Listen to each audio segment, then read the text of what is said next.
Imagine, just for a second, a world where machines can think, where they can learn, where they can actually create. A world where the most complex problems get solved in a blink, and new art is born from nothing but algorithms. Well, here's the thing. It's not. This is the world we're living in right now, and it's all thanks to artificial intelligence. But this story didn't just pop up with the latest chatbot. No, it's a journey that's been going on for nearly a century, full of massive dreams, crushing failures, and some truly incredible comebacks.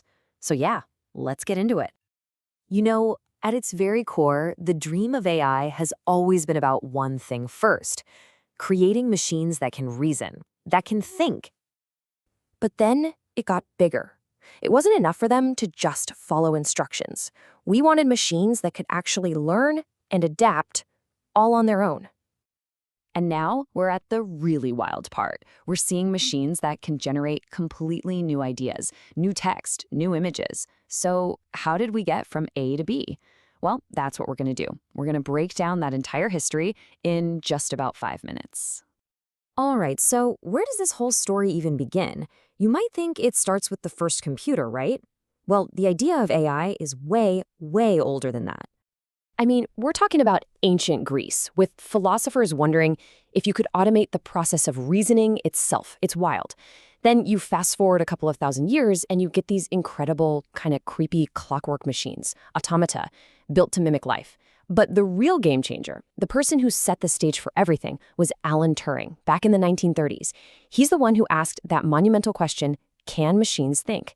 And he didn't just ask it. His theoretical work basically provided the blueprint for every modern computer.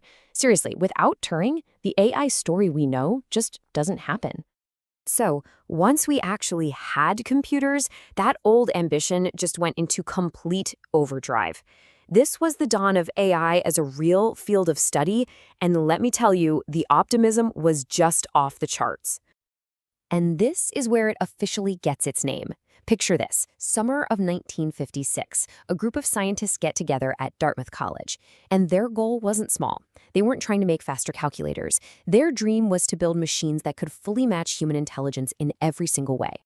And for a hot minute, it really looked like they were going to get there, and fast. Early programs were solving complex math problems. They were playing games like checkers. There was this one program, the logic theorist, that actually solved 38 different proofs from a famous math textbook.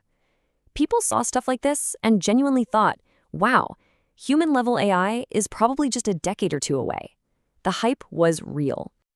But there was a massive reality check just around the corner. The hardware back then just couldn't keep up. The computers were too slow, memory was tiny, so a program that looked brilliant in a controlled demo would just completely fall apart when faced with the messy, complex real world. And that's what led to the first major crash in this whole AI roller coaster.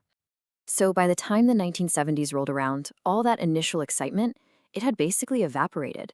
The big breakthroughs they promised just weren't showing up, and so the funding started to dry up. This period got a pretty fitting name, the AI winter. And you can see just how dramatic this was. The government agencies that had been pouring money into AI research just got tired of waiting. They pulled the plug. Funding was slashed, and progress pretty much ground to a halt. And look, this wasn't just a little slowdown. It was a deep freeze that lasted for years. For a long time, telling people you were an AI researcher was not a great career move because the entire field was seen as a failure. There was a brief little comeback in the 80s with something called expert systems. The idea was to build an AI that could mimic the decision-making of a human expert, like a doctor or a geologist. And for a moment, AI was hot again. But these systems were incredibly expensive and fragile. So by the late 80s, the hype faded all over again. And yep, a second AI winter set in. But even during those long, cold winters, some researchers just didn't give up. They were working on a fundamentally different approach. A shift in thinking that was about to change absolutely everything. Okay, this right here is the pivot. The old way of doing AI was trying to write down every single rule for a task by hand. It was painstaking and, honestly, pretty much impossible. The new way, what we now call machine learning, flipped the whole script. Instead of feeding the computer rules, you feed it massive amounts of data and let it figure out the patterns on its own. It's a total game changer. This new approach needed a big moment to prove itself to the world, a huge public victory. And that moment finally arrived in 1997. This was the headline that put AI right back on the map. IBM's supercomputer, Deep Blue, beat the reigning world chess champion Garry Kasparov. It was this massive landmark achievement that shouted to the world that this machine learning stuff was the real deal. And from there, things just accelerated like crazy. The internet explosion in the 2000s gave AI the one thing it needed most, just oceans and oceans of data to learn from.